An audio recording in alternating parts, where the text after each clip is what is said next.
চাকর ডাক দিল, ডাক দিয়ে বলল, এই মাকড়সাটাকে এখান থেকে নামাও। আয়নামা তাকুনু ইউদরিকুমুল মাউতু ওয়ালাউ কুনতুম ফি বুরুজিম মুশাইয়াদা। চ্যানেলটিকে সাবস্ক্রাইব করুন এবং পাশে থাকুন। ধন্যবাদ।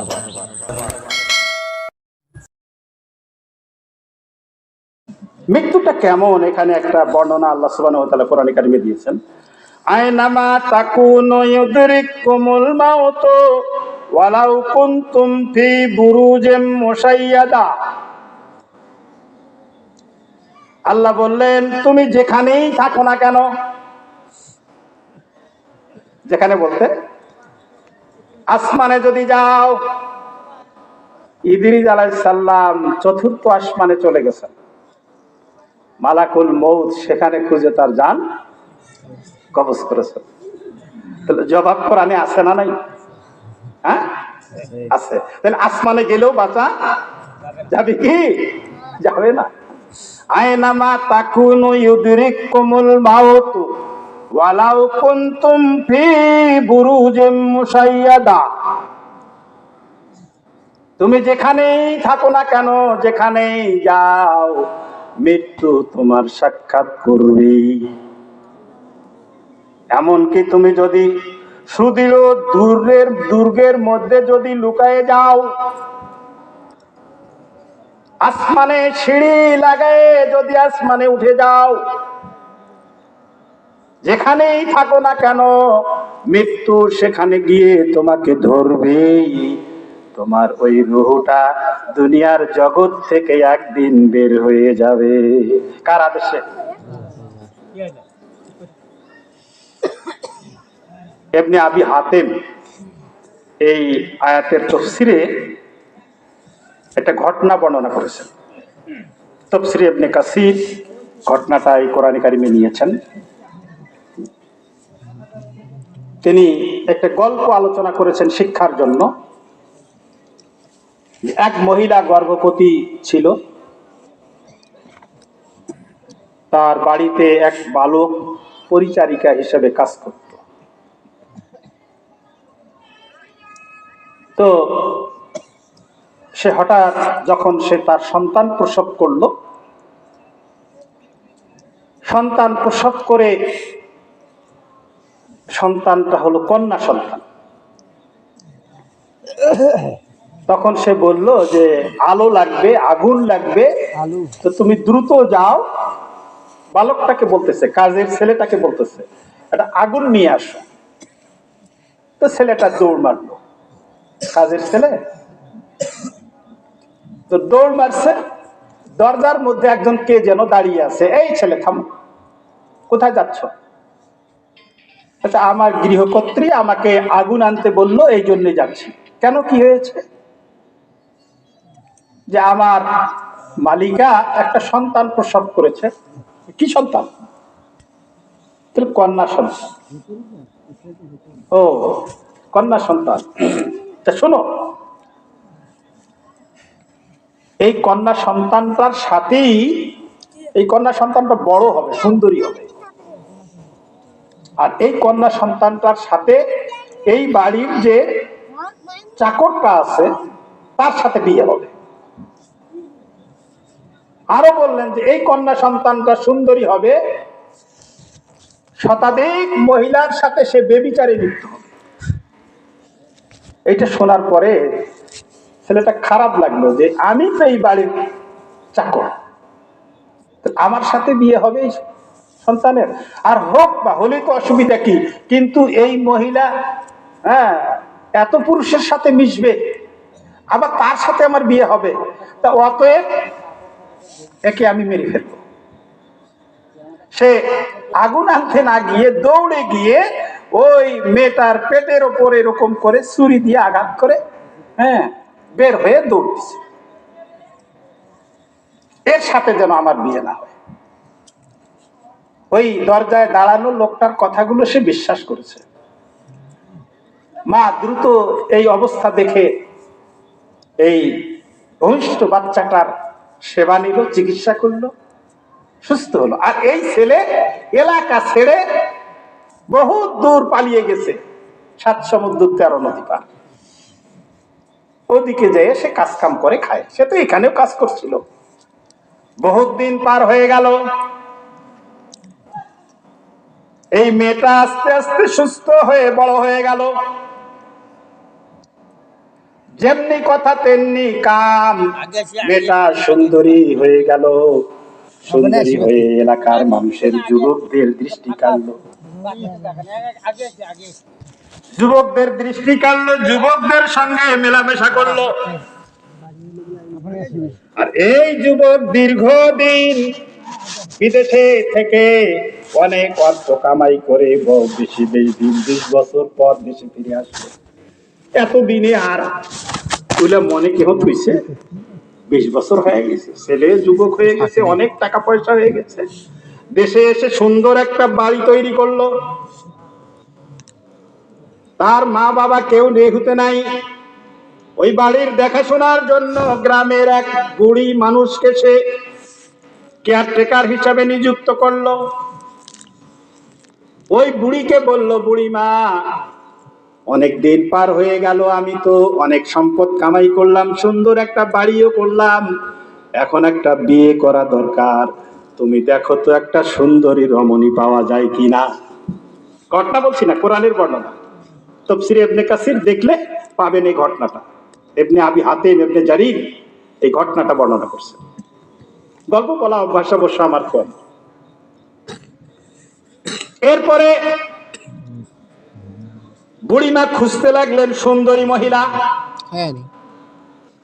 ওই মহিলাটাই চয়েস হলো, এসে যুবককে প্রস্তাব দিলেন। যুবক দেখলো আসলেই তো খুব সুন্দর। যুবকেরও পছন্দ হলো, মেয়েটাকে বিবাহ করলেন। বিবাহ করে স্বামী স্ত্রীর সম্পর্ক গড়ে চলছেন। হঠাৎ একদিন তার 20 বছর আগের কথা মনে পড়লো। এই যে দরজায় দাঁড়ানো ব্যক্তিটা আমাকে যে বলছিল,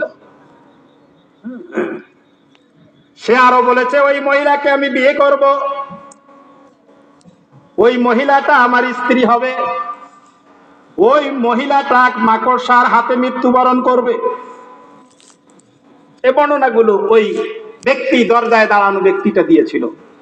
সে তার মনে হলে মনে করা কথাগুলো তিনি স্ত্রীর কাছে এবার ব্যক্ত করছেন।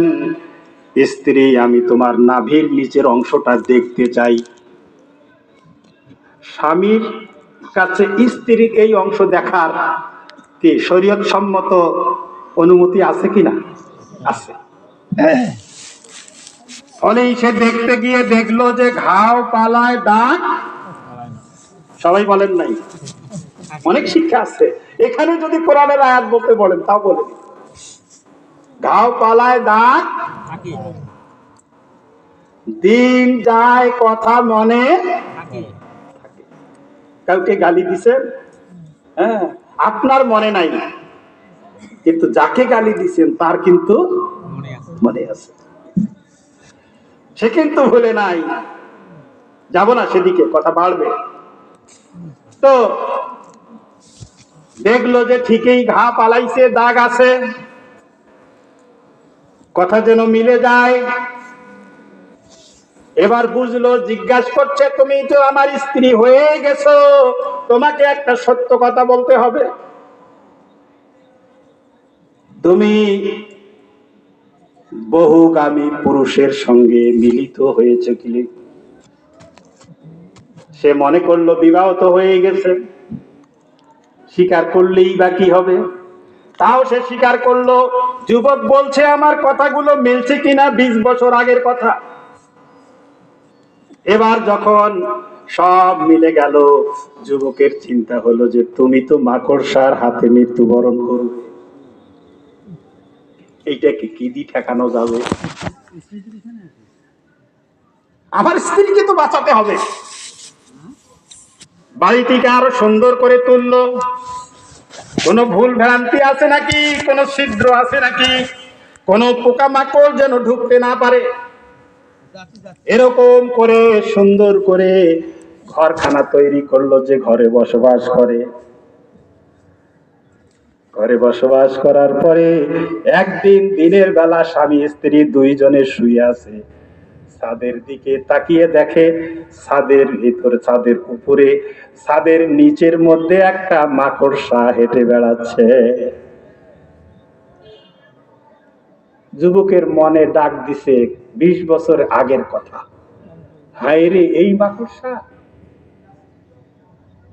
কথাগুলো যেন মিলে যাচ্ছে।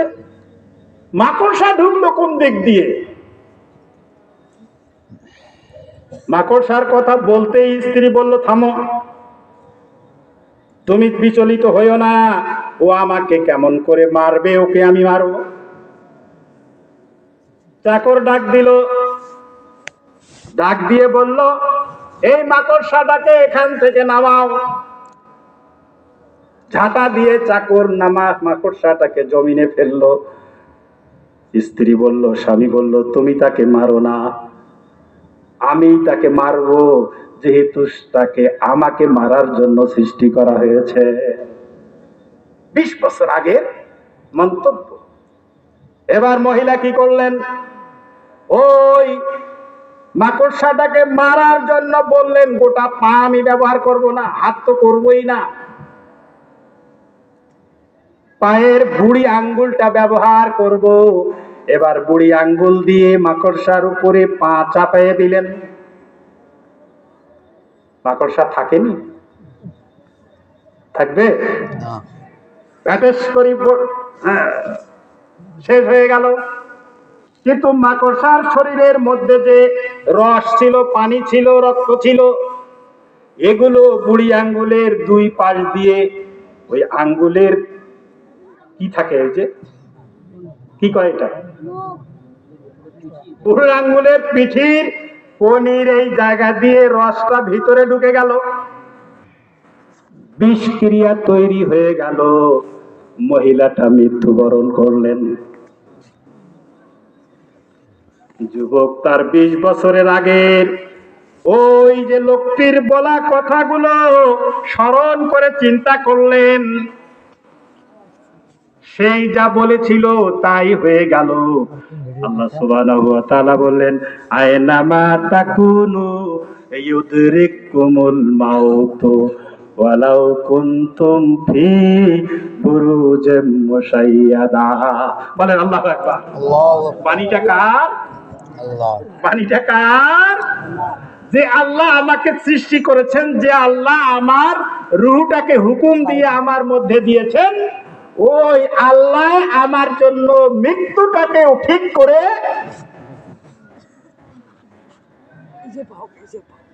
আলোচনা আরো বাড়বে যদি কথা বলতে যাই।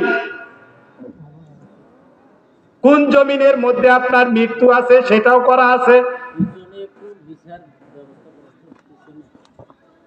আমরা জানি আমার স্নেহের আজিজ যিনি মৃত্যুবরণ করলেন ঢাকায় গিয়ে, ব্যবসা প্রতিষ্ঠান ছিল এই আপনার 6 নম্বরে, বাসা বাড়ি ছিল দিনাজপুরে, মৃত্যুবরণ করলেন কোথায়? আমরা আরো দেখেছি তার বাবা বসবাস করতেন আমেরিকায়, মৃত্যুবরণ করেছেন কোথায়? বাংলাদেশে। আমরা আরো দেখেছি তার বড় ভাই বসবাস করতেন আমেরিকায়, না সৌদি, আমেরিকায়। মৃত্যুবরণ করলেন কোথায়? দিনাজপুরে। তা আমি বুঝাতে চাচ্ছি, এগুলি কি একজনের পরিকল্পনার মাধ্যমে হয় কিনা, আমি এইটা বুঝাতে চাচ্ছি। এই বিষয়গুলো দিয়ে তাদের আঘাত দেওয়ার কথা বলছি না, এগুলোকে দিয়ে বুঝাতে চাচ্ছি আমার মৃত্যুটা কোন জায়গায় হবে, কোন জমিনে হবে, কোন দেশে হবে, এটা একজনের পরিকল্পনা আছে। আপনারটাও কখন কোন জায়গায় হবে সেটাও পরিকল্পনা আছে, আমি ভুলে গেছি। বিশ্বনবী মুহাম্মদুর রাসূলুল্লাহ সাল্লাল্লাহু আলাইহি সাল্লাম তিনি বলেন, অসংখ্য ফেরেশতার মধ্যে মৃত্যুর কাজটা সম্পন্ন করার জন্য একজন ফেরেশতা, নাম কি? আজরাইল। তাকে যখন দায়িত্ব দেওয়া হলো এই কাজটা প্রাণীদের জীবন হরণ করতে হবে, আজরাইল বলল, মহান রব এমন একটা দায়িত্ব আমাকে দিচ্ছেন, সবাই তো গাইলেইবে আমার। বাচ্চা মারা গেলে বাপ গাইলেইবে, মাও গাইলেইবে, ভাই গাইলেইবে, গাইলেইবে কিনা? সবাইকে ভালো ভালো পথ বলে দিলেন, আমাকে দিলেন এইটা। আল্লাহ সুবহানাহু ওয়া তাআলা মালাকুল মউতকে বললেন, তোমাকে বিরাট ক্ষমতা দিচ্ছি, তোমার টেনশনের কোনো কারণ নেই। মালাকুল মউতের আকৃতিটা হাদিসের মধ্যে এসেছে। কত বড় মালাকুল মউত, আল্লাহর ফেরেশতা। এই পৃথিবীর যতগুলো পানি আছে সবগুলো যদি একটা বড় ভাড়ার মধ্যে নেওয়া হয়, আর মালাকুল মউতের মাথার মধ্যে যদি ঢেলে দেওয়া হয়, পানিগুলো ঘাড় পর্যন্ত আসবে না, শুকে যাবে। কত বড় চিন্তা করছেন? তাহলে এই এই মালাকুল মউতকে যিনি সৃষ্টি করছেন তিনি কত বড়। পৃথিবীর সব পানি মাথায় দিলে কদ্দুর আসবে না, ঘাড় আসবে না। আমরা গরু গাও ধোয়াই, হ্যাঁ, পিঠিত পানি দেই 2 বল্টি, তারপরও দেখা যায় পেটটা ভেসেই নাই, নয় কি? এই পানিটা তার মাথায় দিলে এই সৃষ্টিটা কত বড়, কত পাওয়া। বিশ্বনবী মুহাম্মদুর রাসূলুল্লাহ সাল্লাল্লাহু আলাইহি সাল্লাম বললেন, আমার উম্মত এই মৃত্যুকে তোমরা ভুলে গেলে, মালাকুল মউত দৈনিক তোমার বাড়িতে 5 বার যায়। কয়বার? 5 বার। আজকেও আমার বাড়িতে মালাকুল মউত 5 বার এসেছে। 5 বার এসে আমাকে খুঁজে, আমি বাড়িতে আছি না পার্বতীপুর গেছি নাকি আমেরিকা। গতকালকে আমার এক মুসল্লি, হ্যাঁ, ওই নাম বললে চিনবেন, ওনার বাড়ি ছিল ভারতে। আমাদের ইউনিয়নে এক সময় ডিলারি করছেন, দলা মিয়ার বেটা, নূর মোহাম্মদ নাম। তো আমার মুসল্লি বলতেছে যে, মামা আপনি তো ভারতে জন্মগ্রহণ করছেন, এখন বাংলাদেশের বাসিন্দা, হ্যাঁ, মালাকুল মউতকে জানে, যায় ধুমখাম করে খোঁজেছে ভারত। আপনি যে ঠিকানা বদলাইছেন এইটা জানাইছেন? ঠাট্টার কথা। আমি বুঝাতে চাচ্ছি, মালাকুল মউত আমাকে শনাক্ত করার জন্য দৈনিক আমার বাড়িতে কয়বার? 5 বার। কয়বার? 5 বার। আমি কি এই তামাম দিনে একবারও তার কথা স্মরণ করছি? তিনি যে আমার জানটা কবজ করবেন, এই জন্য আমাকে সতর্ক হতে হবে। মৃত্যুর পরে ওপারে গিয়ে আমার সামানা জোগাড় করতে হবে। ঢাকা যাবেন, 3 দিন থাকবে। কয়দিন? 3 দিন। 3 দিন। এই জন্যেই বাড়িয়ালি সহ বাড়ির যারা আছে সবাইকে কছেন, এইটাতে এইটাতে এইটাতে এইটাতে ব্যাগটা ভর্তি করে দে। থাকবেন কয়দিন? 3 দিন। 3 দিন থাকিবার জন্য এত মাল সামানা, টাকা পয়সা, এত কিছু সাথে নিয়ে যাচ্ছেন, যে জায়গায় আজীবন থাকবেন ওই জায়গার সামানা জোগাড় হয়েছে। একটা চিন্তা করি, আল্লাহ সুবহানাহু ওয়া তাআলা এই কথাও কোরআনে কইছে, হ্যাঁ, সামানা জোগাড় হয়েছে কিনা। ইয়া আইয়ুহাল্লাযীনা আমানুত্তাকুল্লাহা ওয়াল তানজুর নাফসুম মা কদ্দামাত লিগাদ। বলে আল্লাহু আকবার। আল্লাহু আকবার। অনেকে বাইরে গল্প করছে, কইলে ও আমার আতাউল্লাহ মৌলবীর ওয়াজ করছে। তো সকাল থেকে সন্ধ্যা পর্যন্ত সব সময় পীরগঞ্জ দেখি, দূর থাকি যদি আসিল হয়, কসলে যাইরে এক নজর দেখি আসি। হ্যাঁ, ক্যাঙ্কা বক্তা, সুর ক্যাঙ্কা। সম্মানিত উপস্থিতি, সময় নষ্ট করব না। তাহলে আমি কি বুঝাইলাম? তাহলে এই আমরা এক সময় এই আমাদের ভিতর যে যন্ত্রটা আছে, যেটা নিয়ে আমরা চলাফেরা করছি, এইটা সহ আমরা ছিলাম কোথায়? আলমে আরওয়ার মধ্যে। এখন আসছি দুনিয়ায়। আল্লাহ সুবহানাহু ওয়া তাআলা সেই কথাটা বলছে, আল্লাযী খালাকাল মাউতা ওয়াল হায়াতা লিয়াবলুয়াকুম আইয়ুকুম আহসানু আমালা ওয়া হুয়াল আজিজুল গফুর। আল্লাহ সুবহানাহু ওয়া তাআলা বললেন তিনি ওই সত্তা, তার পরিচয় দিচ্ছেন তিনি ওই মহান সত্তা যিনি মানুষের মৃত্যু সৃষ্টি করেছেন। আল্লাযী খালাকাল মাউতা ওয়াল হায়াতা, আল্লাহ মৃত্যুর কথা আগে বলতেছেন। মৃত্যু আগে না জীবন আগে? কি বলেন? এখনো আমরা অনেক কি মানে কিসের মধ্যে আছি, ভুলের মধ্যে আছি। আমরা এখনো বলি কাছে হায়াত বাড়ে, আমার হায়াত 63 বছর। এতদিনে হায়াত বাড়ছে না কমছে? কমছে। তো উল্টা কথা, হায়াত বাড়ে। ওই যে তাহলে কবির কথা বলা হয়, সবাই বলে হায়াত বাড়ে, আমি বলি এই যে গানের মধ্যে জ্ঞান থাকে। আসলেই সত্যি কথা, আমাদের হায়াত কি হচ্ছে? ওই যে নির্দিষ্ট খুঁটি আছে, মৃত্যুর যে খুঁটিটা, এটা পার হবে না। আমি পড়েছি আগে, ইজা জাজালুহুম লা ইস্তাখিরুনা সাআতাও ওয়া লা ইস্তাকদিমুন, সেকেন্ড পরিমাণ আগাবে না পিছাবে।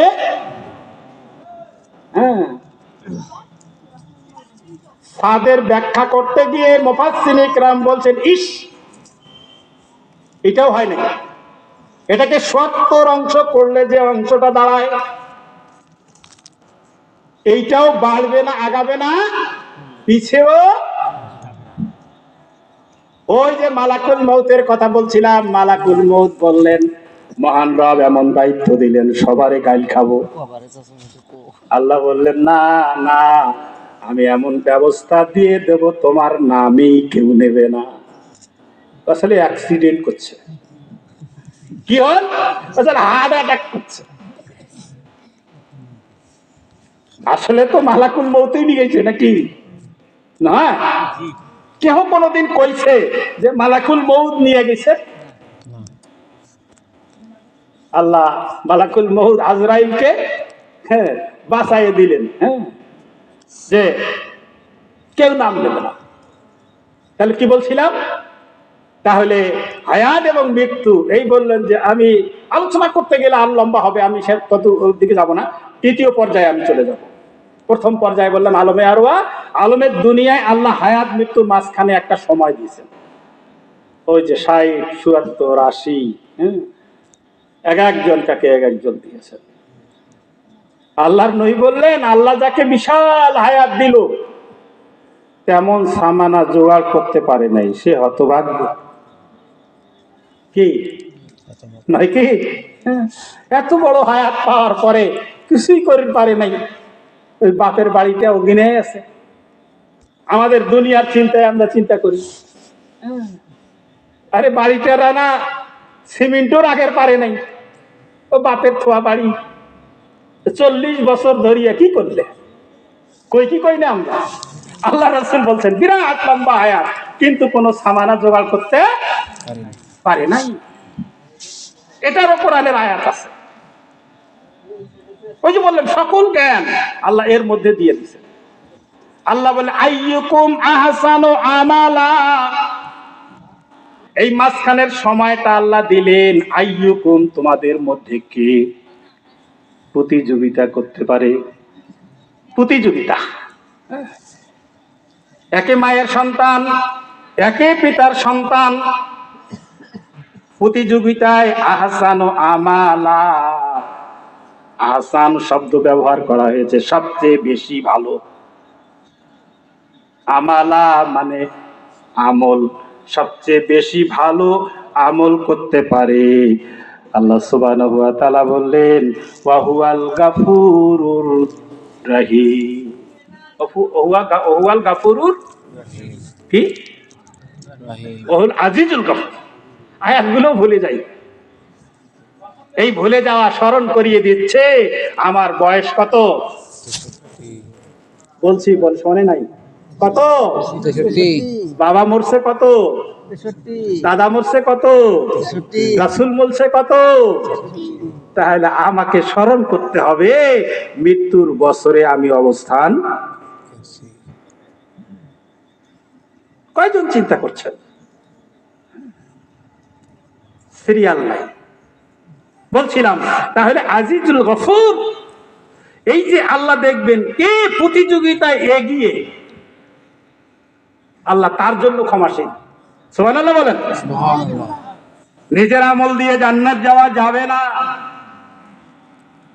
নিজের আমল দিয়ে জান্নাত যাওয়া যাবে না। এমন আমল করে যেতে হবে। বিশ্বনবী মুহাম্মদুর রাসূলুল্লাহ সাল্লাল্লাহু আলাইহি সাল্লাম বলেন, ইজা মাতাল ইনসানু ইনকাতা আনহু আমালুহু ইল্লা মিন সালাসাতিন সাদকাতিন জারিয়াতিন আও ইলমুন ইয়ানতাফু বিহি আও ওয়ালাদুন সালিহুন ইয়াদউ লাহু। আল্লাহর নবী বললেন, মানুষ যখন মারা যায় পৃথিবীর সমস্ত আমলের পথগুলো বন্ধ হয়ে যায়, শুধু তিনটি আমল প্রবাহমান থাকে। কয়টি? তার মধ্যে একটি হলো সাদাকায়ে জারিয়া, প্রবাহমান সাদকা, যার উপকারিতা আপনার মৃত্যুর পরেও দুনিয়া উপভোগ করবে, দুনিয়া পাবে। আপনি মৃত্যুবরণ করার কারণে আপনার আর কোনো আমল আপনার কবরে যাচ্ছে না, নেকিও না, বদিও না। ওই ওই আমলটার সওয়াব গুলো শুধু জমা হচ্ছে, গুনার পথটা তো বন্ধ হয়ে গেল। এগুলি জমা হতে হতে হতে আল্লাহ সুবহানাহু ওয়া তাআলা বললেন আজিজুল গফুর। এর ব্যাখ্যা করছি, আল্লাহ তখন দেখবেন বান্দা তার জীবদ্দশায় ভালো করতে পারে নাই, প্রতিযোগিতা করেছে। আল্লাহ সুবহানাহু ওয়া তাআলা ওই বান্দার প্রতি দয়ায় পরবাস হয়ে তার নেকিগুলো গুনাহগুলো মাফ করে দিয়ে আল্লাহ সুবহানাহু ওয়া তাআলা তার জান্নাতের ফয়সালা করে দেবে। সুবহানাল্লাহ। নিজের আমল দিয়ে কেউ জান্নাতে যেতে পারবে না, মানে নিজের করা আমল জান্নাত যেতে হবে বোনাস দিয়ে। কি দিয়ে? বোনাস। কি দিয়ে? তো বোনাস দিয়ে। বেতন দিয়ে সংসার চলবে না, বেতন দিয়ে দিন যাইবে, কিন্তু অন্যান্য উন্নয়নের কাজ হবে কি দিয়ে? বোনাস দিয়ে। শোনাই তো উপস্থিতি, আমি যে আয়াত পড়ছিলাম সে আয়াতে আমি যেতে পারি নাই। আল্লাহ সুবহানাহু ওয়া তাআলা, আচ্ছা এই যে মৃত্যুর পরে একটা জীবন আছে, আছে না নাই? সবাই কথা বলছেন না, সবাইকে বলতে হবে এটা। মৃত্যুর পরে একটা জীবন আছে, এটার উপর বিশ্বাস না থাকলে আপনি মুমিন না। আমানতু বিল্লাহি ওয়া মালাইকাতিহি, আমানতু বিল্লাহ ওয়া মালাইকাতিহি ওয়া কুতুবিহি ওয়া রুসুলিহি ওয়াল ইয়াউমিল আখির খাইরিহি ওয়া শাররিহি ওয়াল কাদরি খাইরিহি ওয়া শাররিহি মিনাল্লাহি তাআলা বাসিবাদাল মাউত। এই 7টি বিষয়ের উপর ঈমান আনতে হবে। তার মধ্যে একটা আখিরাত আছে, মৃত্যুর পরের জীবন। এই জীবনটাই হলো অনন্তকালের জীবন। এখানে এই অনন্তকাল লাভ ক্ষতির একটা আয়াত আমি পড়েছি। ফাম্মা মান তাগা ওয়াসারাল হায়াতাদ দুনিয়া ফাইন্নাল জাহিমা হিয়াল মাওয়া। বলেন নাউজুবিল্লাহ। আল্লাহ সুবহানাহু ওয়া তাআলা বললেন, এই দুনিয়ায় হায়াত এবং মৃত্যুর মাঝখানে যারা সময়টা পাইলো, এই সময়টা যারা দুইটি কাজ করবে ওরা জাহান্নামী। কয়টা কাজ? জাহান্নামে যাওয়ার কয়টা আমল? কথা বলো, কয়টা? দুইটা। এইটা খুঁজতে হবে, এর মধ্যে আমি আছি কিনা, আপনি আছেন কিনা। আজকের আলোচনার মূল ট্রুপি আমি দিচ্ছি।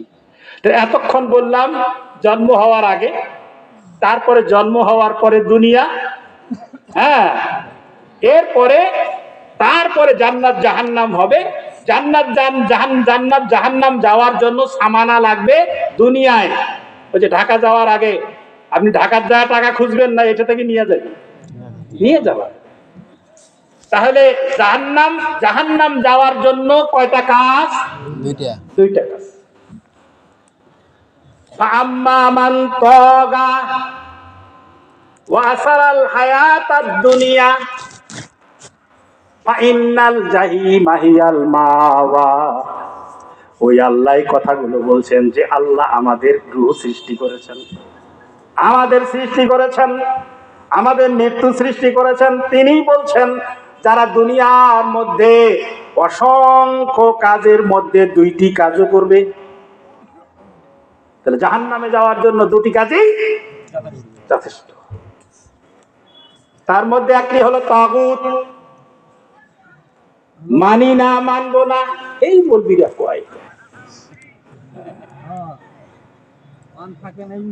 5 বার মুয়াজ্জিন ডাকছে, আপনি মানি না মানবো না করে চলছেন। আল্লাহ বললেন ঠিকানা জাহান্নাম। বেনামাজি যাবে কোথায়? কথা বলেন না কেন? জাহান্নাম। তার মধ্যে আমি আপনি যাই হোক না কেন, কোনো উপায় নাই, কোন কালে, কোন ভাবে, কোন দিকে, কোন উপায় নাই। তাগুত হবে 1 নম্বর বললেন। তাগুতের আরো ব্যাখ্যা আছে, অসংখ্য ব্যাখ্যা।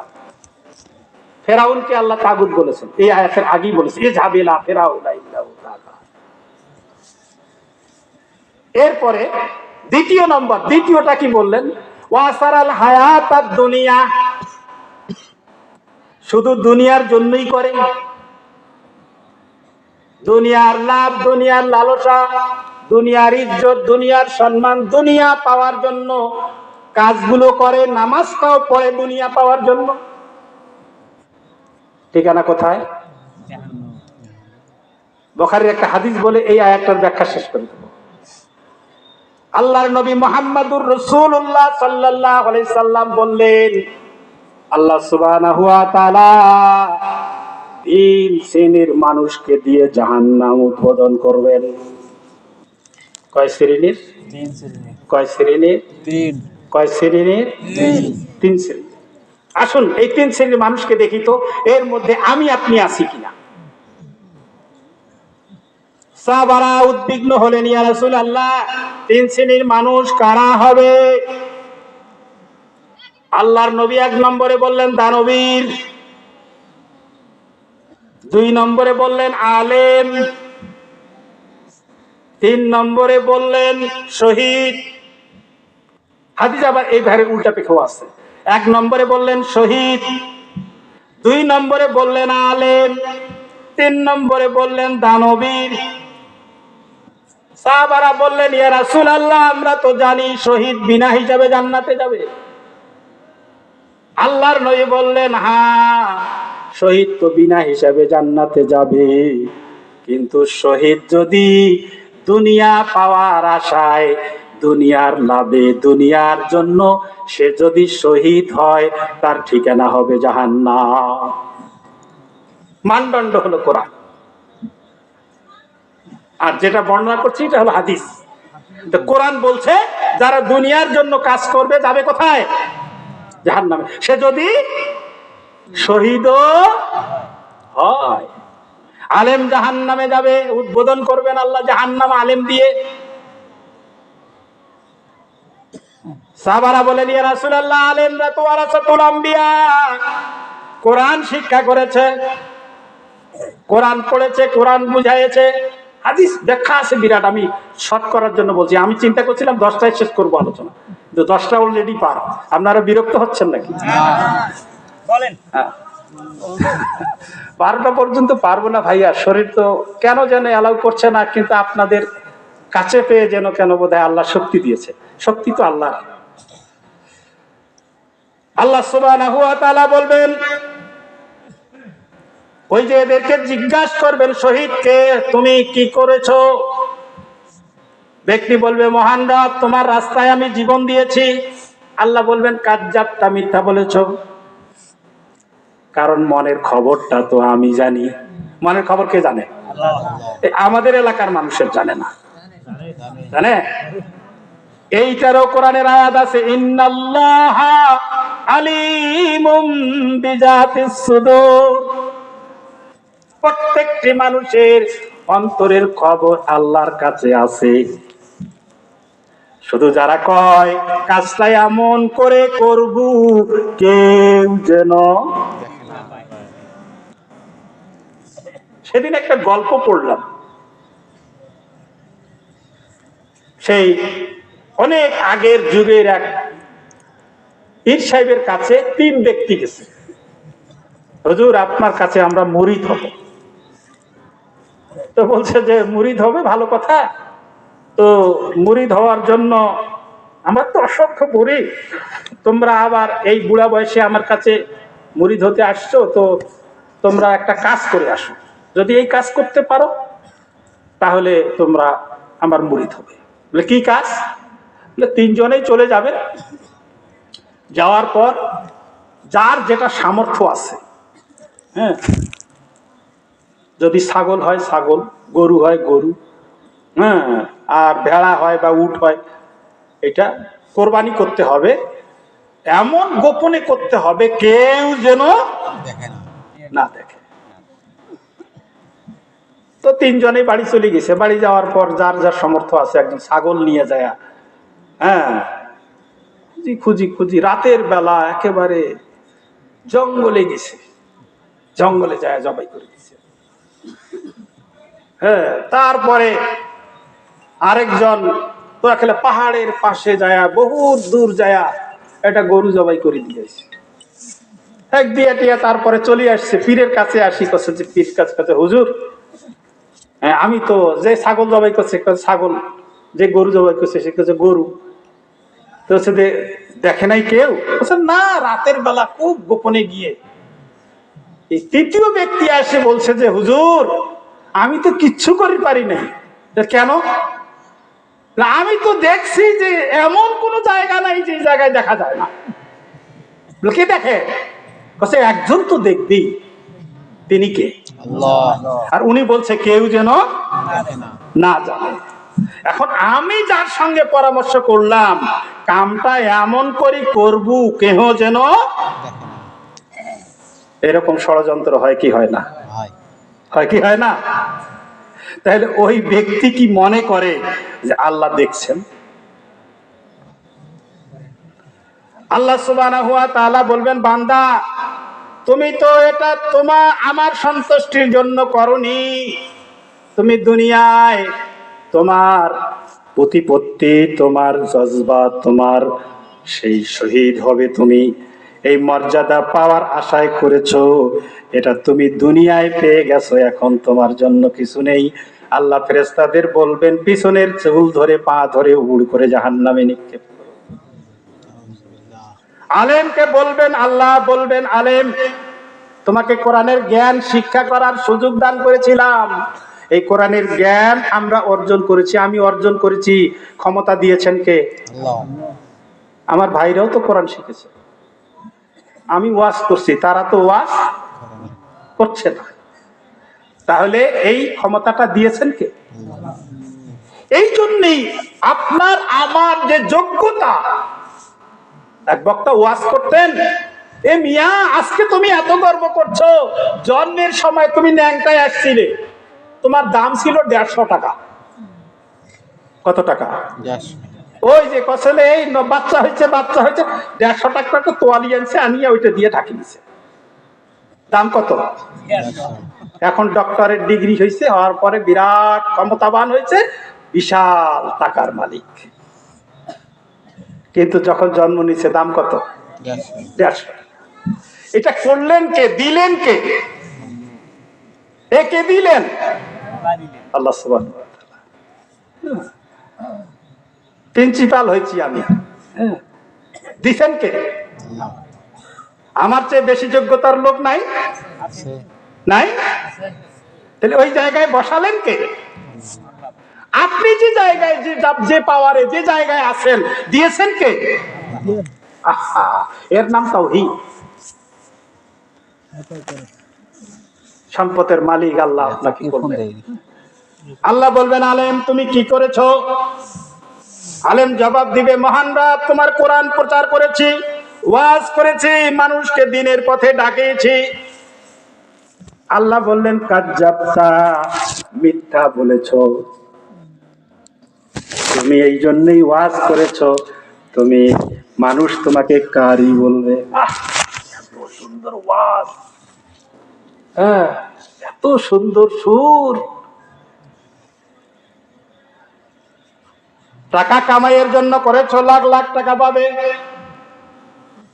আল্লাহ বললেন, মানুষ তোমাকে কারি বলেছে, এর বিনিময়ে তুমি পেয়ে গেছো। আল্লাহ বলবেন, এখন তোমার পাওয়ার আর কিছু নেই। আল্লাহ বললেন, ফেরেশতারা যাও, ওই আলমের পিছনের চুল ধরে, পা ধরে উবুড় করে জাহান্নামে নিক্ষেপ করো। আলেম জাহান্নামে যাবে কি কারণে? ওয়াসারাল হায়াতাদ দুনিয়া, যদি দুনিয়াকে প্রাধান্য দিয়ে কাজটা করে। আল্লাহ সুবহানাহু ওয়া তাআলা দানবীরকে বলবেন, আল্লাহ বলবেন, দানবীর তোমাকে অনেক সম্পদের মালিক বানিয়েছিলাম, কি করেছো আমার জন্য? বলে, আল্লাহ তোমার রাস্তায় দান করেছি, সাদকা করেছি, মসজিদ বানিয়েছি, মাদ্রাসায় দিয়েছি। এরকম করে ব্যক্তি বলতেই থাকবে। আল্লাহ বললেন, কাজ্জাবতা, মনের খবরটা কে জানে? আল্লাহ বলবেন, হ্যাঁ দিয়েছো ঠিকই, দানও ঠিক আছে, মাদ্রাসাও আছে, মসজিদও আছে, তোমার প্রতিষ্ঠানে তোমার টাকার উপর, তোমার জমির উপর তা হয়েছে, কিন্তু তুমি এটা করেছিলে দুনিয়া পাওয়ার আশায়। এই ভোটের আশায় দেয় না? দেয় না? দেয় না? দেয় না? আবার ফির ওই মেম্বার প্রার্থীরা, চেয়ারম্যান প্রার্থীরা মন খারাপ করবে, কাছে হুজুর ফির আমার কথাও কছে। তা আমি তো আমার কথাও কইলাম, আমার কথাটা বাদ ফিরছি। আল্লাহ বলবেন, এটা দুনিয়ার জন্য করেছো, এই জন্য আমি বুঝাতে চাইলাম, আপনি যত কাজই করবেন দুনিয়ার জন্য করলে ঠিকানা কোথায়? এইটা আমি বুঝাতে চাচ্ছি। এটা আল্লাহ যেহেতু বলছেন। আল্লাহ বলবেন, ফেরেশতারা যাও, পিছনের চুল ধরে, পা ধরে উবুড় করে জাহান্নামে নিক্ষেপ করো। ওই দানবীর ব্যক্তিটাকে জাহান্নামে নিক্ষেপ করা হবে। তাহলে বলছিলাম, তাহলে জাহান্নামে যাওয়ার জন্য কাজ কয়টা? দুইটা। আল্লাহর কথাগুলো মানি না, মানবো না, এই প্রত্যয় যে ব্যক্তি গ্রহণ করে। আমি বেনামাজি ভাইদেরকে আজকে দৃষ্টি আকর্ষণ করব, আপনারা আর ডাক দিয়ে, এই ডাক শোনার পরে আপনি মসজিদে যাবেন না, যাইতে দেবেন না, এইরকম কাজ কারা কারা করবেন? তাদের হাতগুলো দেখেন। সবাই যাবেন তো? সবাই যাবেন তো? আমি ধরে নিলাম সবাই যাব। আপনাদের হাতগুলো উঠায় আমি লজ্জা দেব না। হতে পারে আজকের আলোচনা, ওই যে বললাম, আজকের আলোচনা আমার জীবনের শেষ আলোচনা হতে পারে। আজকের এই আলোচনায় আপনাকে আল্লাহ হেদায়াত দিতে পারে। এই জন্য ভাই অবজ্ঞা করবেন না। মুয়াজ্জিন ডাক দিয়েছে, এটা লোকমান নয়, এটা খাদিমুল মাস্টার নয়, এই ডাকটা কার? আল্লাহ। আল্লাহু আকবার। যান, দৌড়ে যান, আপনার নসিব খুলে যাবে। যেতে থাকেন কেন? যেতে থাকেন তো। কারণ কিয়ামতের ময়দানে সর্বপ্রথম যে আমলের হিসাবটা হবে সেটা হবে নামাজ। এটা বাদ দিয়ে কোনো আমল আপনার কোনো কাজে আসবে না। ওই যে যেটাকে বলা হয় যে যদি ব্যাগ না থাকে আর গোটা বাজার খরচ যদি করেন তো কি হবে? সে অবস্থা হবে। সম্মানিত উপস্থিতি, আমি কথা বলাবো না। তাহলে জাহান্নামে যাওয়ার জন্য কয়টা কাজ? দুটি। আপনি অসংখ্য করেন আর এই দুইটা কাজ করবেন, তাহলে যাবেন কোথায়? আমি বুঝাইলাম, দানবীর হয়, শহীদ হয়, আলেমও যদি হয়, শুধু এই দুইটি অপরাধ থাকার কারণে যাবে কোথায়? জাহান্নাম। এই দুইটি দোষ আমাদের বর্জন করতে হবে। আমি এখন জান্নাতে যাওয়ার কথা আল্লাহ যেহেতু বলছেন আমি বলবো, ওয়াম্মা মান খাফা মাকাম রাব্বিহি ওয়া নাহান নাফসানিল হাওয়া ফা ইন্নাল জান্নাতা হিয়াল মাওয়া। বলেন আল্লাহু আকবার। আল্লাহ বললেন জান্নাতে যাওয়ার জন্য দুটি কাজ। কয়টি? দেখছেন আল্লাহর কর্মসূচি। আল্লাহ যেখানেই জাহান্নামের কথা বলছেন ওইখানেই জান্নাতের কথা বলছেন। এটা হলো মৃত্যুর পরে। আগে বললাম আলমে আরওয়া, তারপরে আলমের দুনিয়া। এই দুনিয়ায় অর্জন করতে হবে ওই কালে জান্নাতে যাওয়ার জন্য কাজ কয়টা? দুইটি কাজ করলে আপনি জান্নাতে যাবেন। আল্লাহ বলছেন আম্মা মান খাফা মাকাম রাব্বিহি ওয়া নাহান নাফসানিল হাওয়া ফা ইন্নাল জান্নাতা হিয়াল মাওয়া। আর এক নম্বর কাজ হলো আল্লাহর সামনে দাঁড়াতে হবে। আল্লাহর ভয়, রবের ভয়, আল্লাহর কাছে যেতে হবে। ছাত্র যেমন স্কুলে মাস্টারের কাছে পড়া দেওয়ার ভয় থাকে না থাকে, ছাত্র লেখাপড়া করে, আপনাকে আমাকে আল্লাহর দরবারে দাঁড়াতে হবে। এই ভয় যদি লালন করে আর মন যা চায় তাই করে না, মনটাকে কোরআনের সাথে মিলায়, এইটা কোরআনে আছে কিনা, মনটার কথাটাকে রাসূলের হাদিসের সঙ্গে মিলায়, হাদিসে আছে কিনা, এই দুইটি গুণ অর্জন করে যারা কর্ম সম্পাদন করে আল্লাহ সুবহানাহু ওয়া তাআলা বললেন তাদের ঠিকানা জান্নাত। বলেন বিশ্বনবী মুহাম্মদুর রাসূলুল্লাহ সাল্লাল্লাহু আলাইহি সাল্লাম। একটা হাদিস বলবো, একটা ইতিহাস বলবো, আর একটা গল্প বলবো। তিনটা বলেই এই আলোচনার সমাপ্তি দিয়ে আমি উপসংহার টেনে কথা শেষ করবো ইনশাআল্লাহ। আপনারা ততক্ষণ থাকবেন তো ইনশাআল্লাহ। হাদিসটা আগে শুনুন। বিশ্বনবী মুহাম্মদুর রাসূলুল্লাহ সাল্লাল্লাহু আলাইহি সাল্লামের সাহাবী নাম আবু হুরায়রা। তার ইসলাম পূর্ব নাম ছিল আব্দুস শামস। এগুলো হলো জাহিলি যুগের নাম। আব্দু শব্দের অর্থ হলো গোলাম, দাস। শামস হলো সূর্য। আমাদের সমাজেও কিছু মানুষ ওই যে এরকম নাম রাখে, আমি নাম বললে বলতে পারবো তো বলবো না, শুধু ধারণা দিলাম। এই লোকটা যখন ইসলাম গ্রহণ করলো রাসূল তখন তার নাম দিলেন আব্দুর রহমান। আব্দুস শামদান সূর্যের গোলাম। আরে সূর্য তো সৃষ্টি, মানুষও সৃষ্টি, তো সৃষ্টি কি সৃষ্টির গোলাম হয়? সৃষ্টি গোলাম হবে কার? স্রষ্টা। এই জন্য আল্লাহ তার নামটাকে চেঞ্জ করে দিলেন আব্দুর রহমান। আল্লাহ নবী বলেছেন দুটা নাম আল্লাহর কাছে খুব প্রিয়, আব্দুল্লাহ, আব্দুর রহমান। তো ব্যক্তির নাম হলো আব্দুর রহমান। কিন্তু দেখেন আল্লাহর নবী কোন কাজে যদি ওই সাহাবীকে ডাকলেন অথবা কোথাও দেখেন তো এই কোলের মধ্যে একটা বিড়ালের বাচ্চা। হ্যাঁ, তো একদিন আল্লাহর নবী ঠাট্টা করে ডাকলেন, হে আবু হুরায়রা, ইয়া আবা হুরায়রা, হে বিড়ালের বাবা, ছোট বিড়ালের বাবা।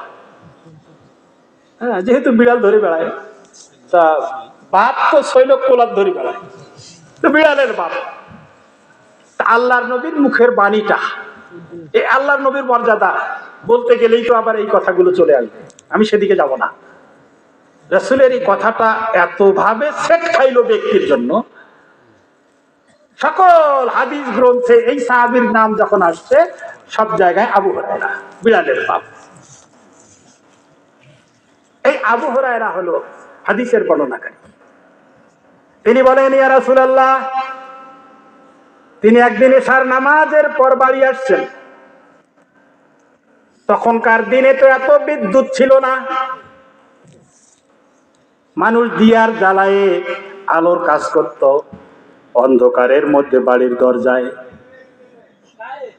দরজায় এসে দরজা খুলে বাড়িতে ঢুকবেন, পিছন থেকে এক মহিলা কণ্ঠ, আবা হুরায়রা। এত রাইতে এশার নামাজের পর মহিলা মানুষ কে রে? অন্ধকার, দেখা যায় না। মহিলা কাঁদো কাঁদো কণ্ঠ বলছেন, আবু হুরায়রা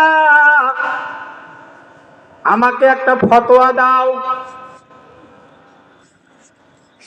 আবু হুরায়রা থেমে গেলেন। কে মহিলা? বলল যে আমি নাম বলবো না, নাম বললে তুমি চিনবে আমি উচ্চ বংশের মহিলা, বড় লোকের বেটি। আবু হুরায়রা, শুনে নাও, আমি তো এমন অপরাধ করেছি, আমি যুবতী মহিলা, শয়তানের প্ররোচনায় পড়ে আমি জেনা করে ফেলেছিলাম। একজন যুবকের সান্নিধ্যে আমি গেছি, আমার পেটের মধ্যে একটা বাচ্চাও এসেছিল। বাচ্চাটা পেটের মধ্যে লালন করে একে প্রসব করে ফেলেছি। প্রসব করার পর বাচ্চাটা জীবিত ছিল। এটা জেনার বাচ্চা, মানুষ জানতে পারবে, আমার কলঙ্ক হবে, আমি কলঙ্কিনী হব। আমি গোপনে বাচ্চাটিকে মেরেও ফেলেছি। মহিলা ক্রন্দনরত হয়ে বলছে, আবু হুরায়রা আমার কি বাঁচার উপায় নাই? তুমি আমাকে বলে দাও ফতোয়া কি হবে। আবু হুরায়রা রাগ করলেন। রাগ করে বাড়ির ভিতরে ঢুকলেন, দরজা লাগাই দিলেন। জেনাকারিনী মহিলা, এরপর অপরাধ করেছো, আবার এসে আমার কাছে ফতোয়া চাচ্ছ?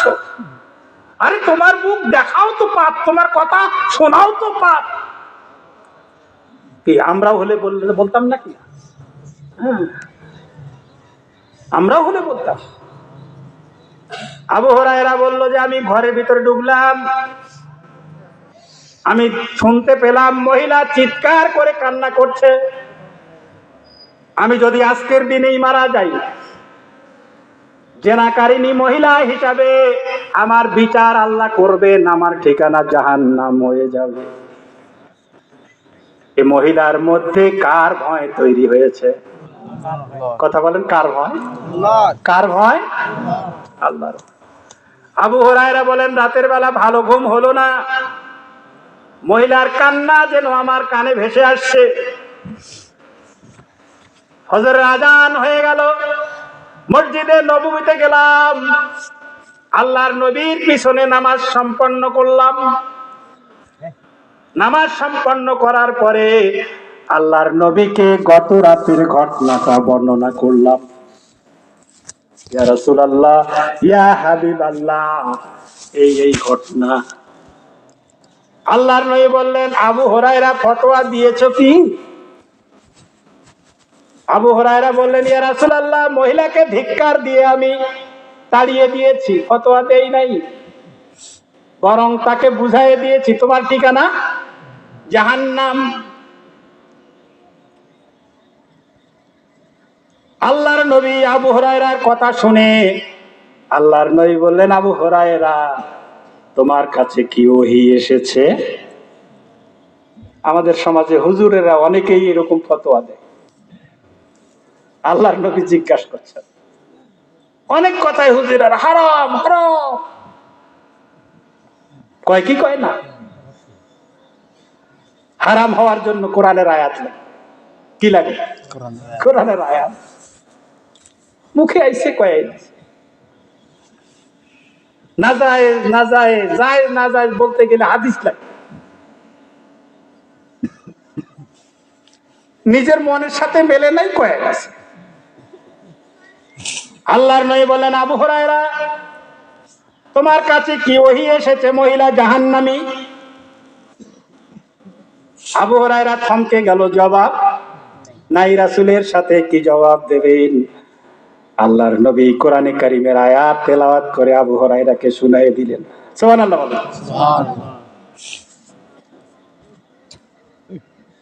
আল্লাহ সুবহানাহু ওয়া তাআলা বলে, ইল্লা মান তাবা ওয়া আমানা আমিলা আমালান সলিহা ফাউলাইকা ইউবাদদিলুল্লাহু সাইয়্যাতিহিম হাসানা। বলেন আল্লাহু আকবার। আল্লাহ সুবহানাহু ওয়া তাআলা বলছেন, আবু হুরায়রা আল্লাহ সুবহানাহু ওয়া তাআলা ওহী নাযিল করেছেন, সূরা নহলের আয়াত ৭০ নম্বর আয়াত। যখন কোন আল্লাহর বান্দা গুনাহ করে, অনুশোচনা করে, তওবা করে, আর ফিরে আসে, ঈমান এনে আমলে সলে করতে থাকে, আল্লাহ সুবহানাহু ওয়া তাআলা তার অতীত জীবনের গুনাহগুলো নেকি বানায়ে দেন। সুবহানাল্লাহ। জীবনের সব গুনাহ আজকের দিনে আপনার সব নেকি হয়ে যাবে। সুবহানাল্লাহ। যদি কি করতে পারেন? কি করতে পারেন? তওবা করতে পারেন। এই যে এতদিন নামাজ পড়েন নাই, গুনাহ হইছে না হয় নাই? হইছে। কথা বলছেন না কেন? নামাজ না পড়লে গুনাহ হইছে কি হয় নাই? আপনি তো তাগুত হয়েছিলেন এতদিন। মানি না, মানবো না, কাজল মাস্টার যতই ডাকো, লোকমান হাকিম যতই ডাকো, কি এইটাই তো ভাব নাকি? না হলে যান না কেন? ওইটাই তো। কিন্তু আজকের দিনে যদি আপনি তওবা করে যদি ফিরে আসেন, আল্লাহ অঙ্গীকার করলেন, রাসূল বর্ণনা করলেন, অতীত জীবনের যতগুলো গুনাহ হয়েছে এই গুনাহগুলো আল্লাহ নেকি বানায় দেবে। সুবহানাল্লাহ। এখন অনেকেই কসে, হুজুর এই কয়দিন যাও রমজান মাস আসিলে, কি এই কয়দিন পার হওয়ার সুযোগ কি মালাকুল মউত দিবে? না। প্রত্যেকদিন আইছে যে, আইছে কি আইছে না? কাইলো তো আসিবে। কি রাসূলের কথা ঠিক কি ঠিক না? রাসূলের কথা ঠিক না মানলে তো ঈমানই নাই। আল্লাহ রাসূল বলেছেন, আল্লাহ বলেছেন, রাসূল বলেছেন, এটার উপর ঈমান। লাইসাল বিররা আন তুআল্লু ওয়াজুহাকুম কিবালাল মাশরিকি ওয়াল মাগরিব ওয়ালাকিন্নাল বিররা মান আমানা বিল্লাহ। পাঁচটা কথা সেখানে বলা হয়েছে। কোন নেকির কাজ নেকি হবে না পাঁচটি বিষয়ের উপর যদি ঈমান না আনে। তার মধ্যে হলো আল্লাহ যা বলেছেন, রাসূল যা বলেছেন। তো কোরআনের আয়াত শোনার পরে আবু হুরায়রা থমকে গেল। ফজরের নামাজ পড়ার পরে আসি খুঁজতেছে কোন মহিলারই, কোন মহিলা। সমস্ত দিন আবু হুরায়রা খুঁজে ফেলল, খুঁজে খুঁজে পায় নাই।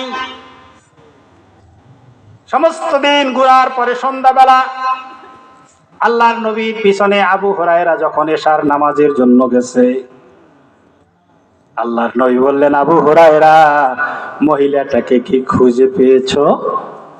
আল্লাহর বার্তাটা কি পৌঁছে দিয়েছো? তোমাকে যে শুনাইয়ে দিলাম, মহিলার জন্য আল্লাহ এই তথ্য দিয়েছে, তথ্য কি জানাইছো? জানার দায়িত্ব তোমার। যতটুকু জেনেছেন ততটুকু প্রচার করতে হবে। আবু হুরায়রা বলল, মহিলাকে খুঁজেছি, পাই নাই। আল্লাহর নবী বললেন, তথ্যটা মহিলাটাকে দিয়ে দাও। এবার আবু হুরায়রা এশার নামাজ সমাপ্ত করে বাড়ির দিকে আসছেন। বাড়ির দরজার খুলবেন এমন সময় পিছনে আবার মহিলা। আবু হুরায়রা, আমার জন্য কি কোনো খবর আছে? আমি গত রাতের মহিলা।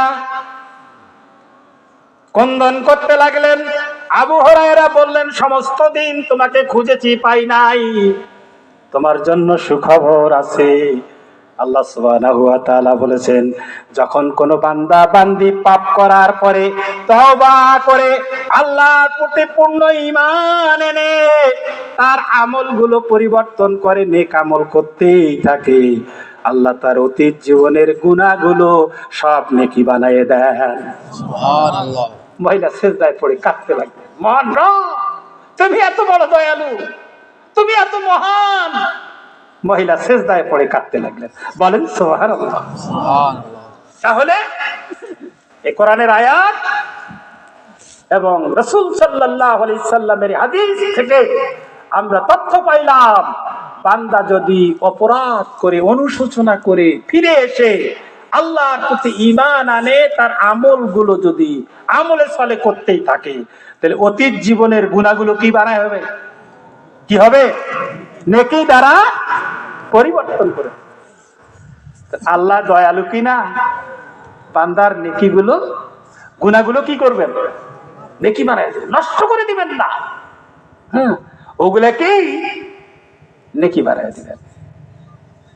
কিন্তু শর্ত হলো আম্মা মান খাফা মাকামা রাব্বিহি, কিয়ামতের ময়দানে আল্লাহর সামনে দাঁড়িয়ে দুনিয়ার প্রত্যেকটি কর্মের জন্য জবাবদিহি করতে হবে।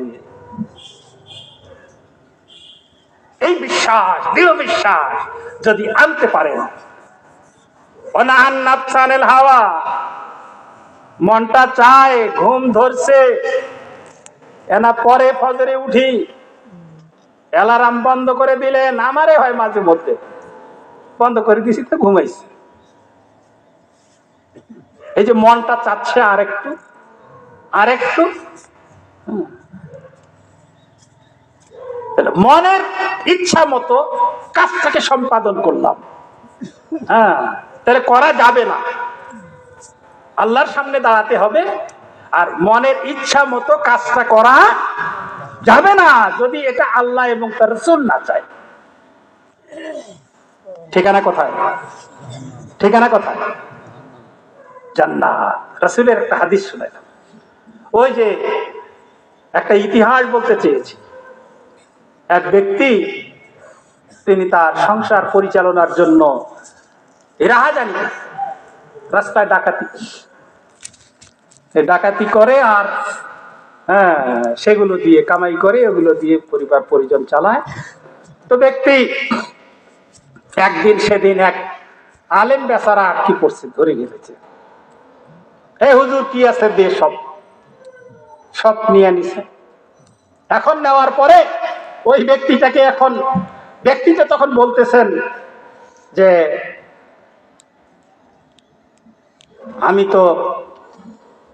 আমাকে আপনি হত্যা করেন, আবার আপত্তি নেই, মালামালও নিয়ে নেন, তবে আপনি হত্যা করলে আমার লাভ।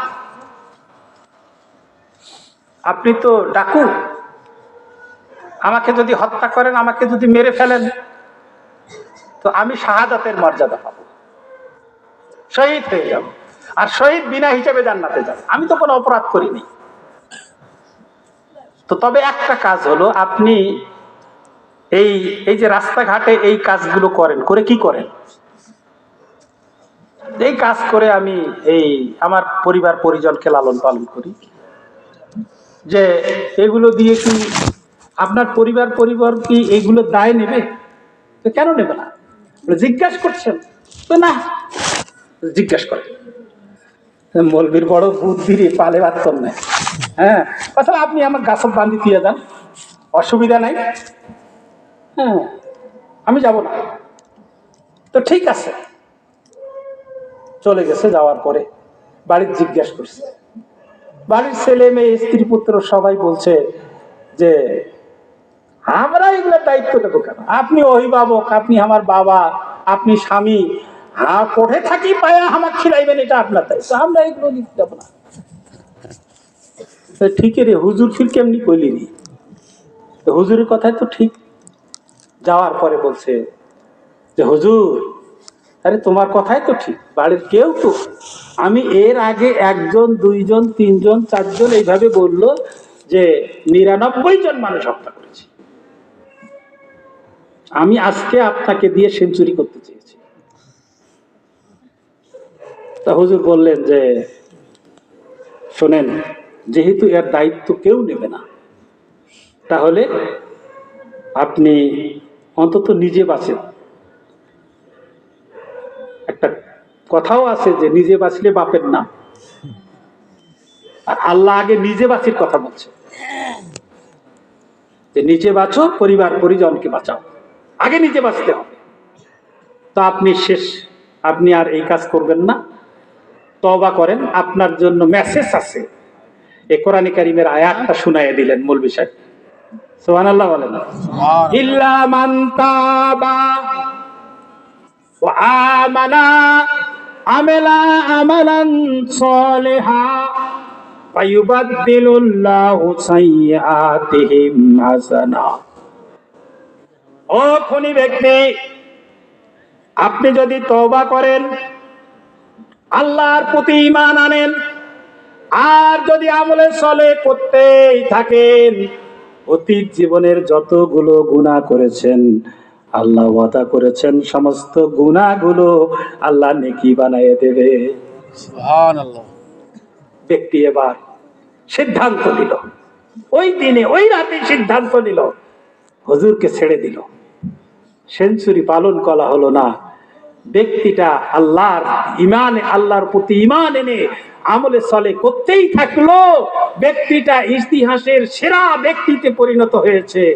নাম ছিল খুনি নিজামউদ্দিন, আর পরবর্তীতে নাম হলো নিজামউদ্দিন আউলিয়া। খুনি কি হতে পারে? কি হতে পারে? জেনাকারিনী মহিলা কি হতে পারে? জান্নাতি হতে পারে। কিসের মাধ্যমে? তওবার মাধ্যমে। আমরা বেনামাজি যারা আছি তারা কি তওবা করে ফিরে আসা যায় না?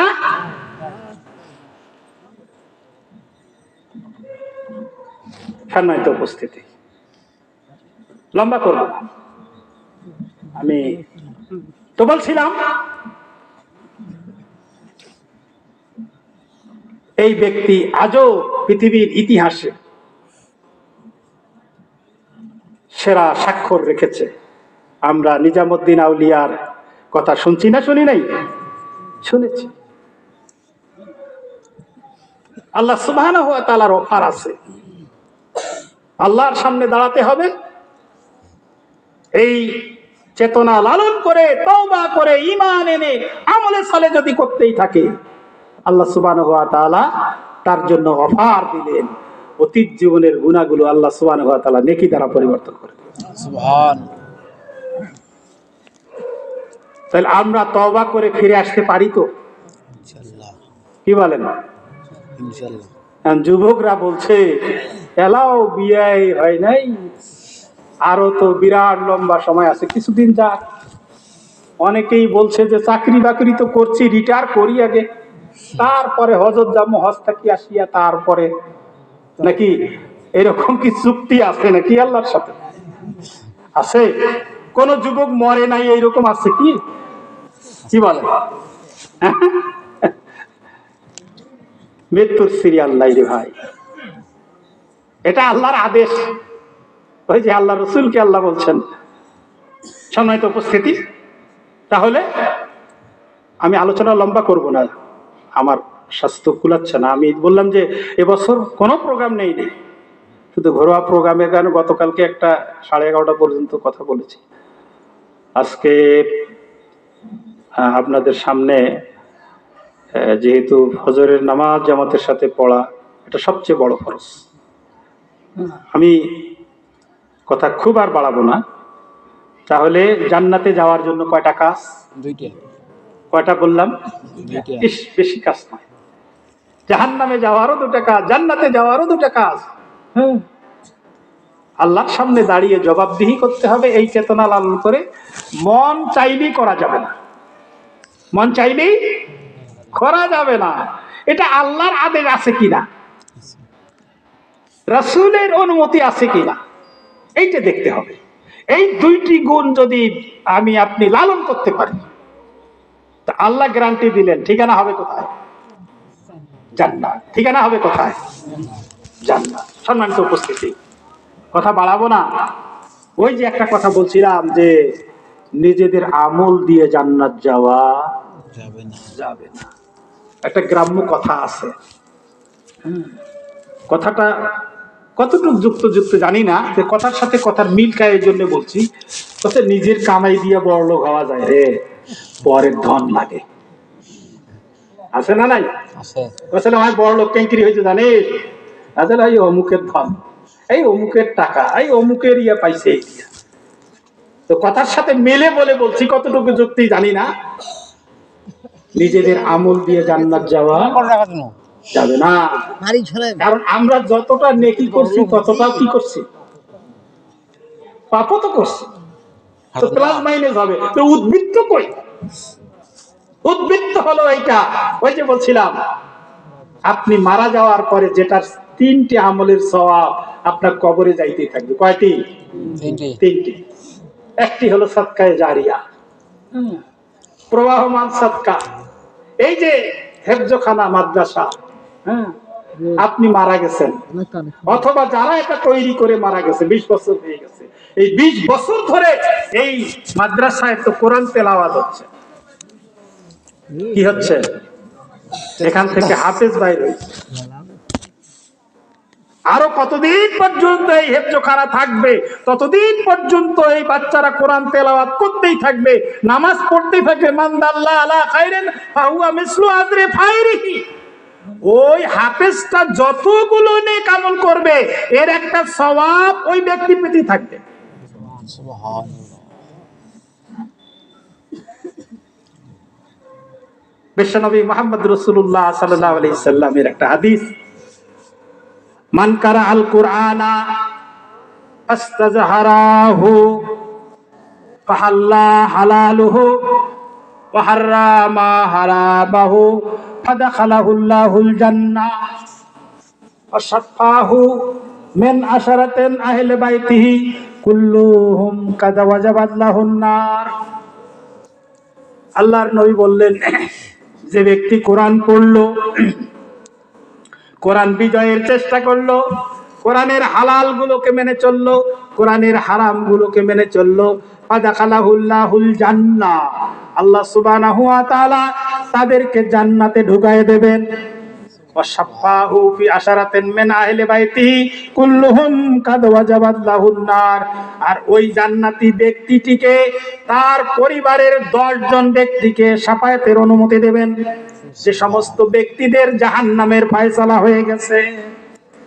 ওই জান্নাতি ব্যক্তি, কোরআন পড়া জান্নাতি ব্যক্তিটা তার পরিবারের 10 জন ব্যক্তিকে শাফায়াত করার অনুমতি পাবে, যে ব্যক্তিরা জাহান্নামে চলে গেছে।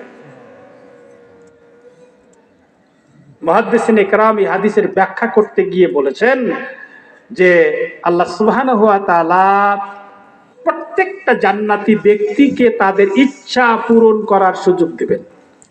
কোরআনে আল্লাহ বলছেন, মা তাশতাহি আনফুসুকুম, জান্নাতীরা যা চাবে তাই পাবে।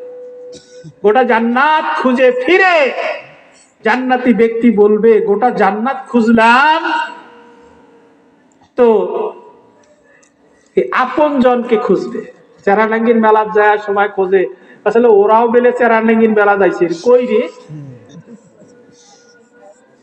জিজ্ঞাসা করছে পরিচিত জনকে, খোঁজে কি খোঁজে না, একই সাথে ট্রেন ঢাকা গেছে, আসলে ওরাও ঢাকা যাইছে। তো এরকম করে জান্নাতি ব্যক্তিটা খুঁজবে আপন জনকে। সুখের দিনে মানুষ প্রিয়জনকে খোঁজে,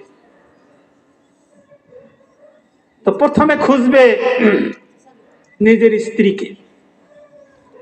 আলেম ব্যক্তি, কোরআন পড়ছে, কোরআনের আমল করেছে, জান্নাতে গেছে। যদি যায়, আবার ব্যাক রিপোর্টও তো আছে, তো স্ত্রীকে খুঁজতে গিয়ে আল্লাহর কাছে বলবে, মহান রব, গোটা জান্নাত খুঁজলাম, আমার স্ত্রী পাচ্ছি না, প্রিয়জন। তো মুহাদ্দিসিন ইকরাম হাদিসটার ব্যাখ্যা করছেন, গল্প বলছি না। তো যাওয়ার পরে দেখবে যে স্ত্রী কোন আমলের কারণে জাহান্নামে গেছে।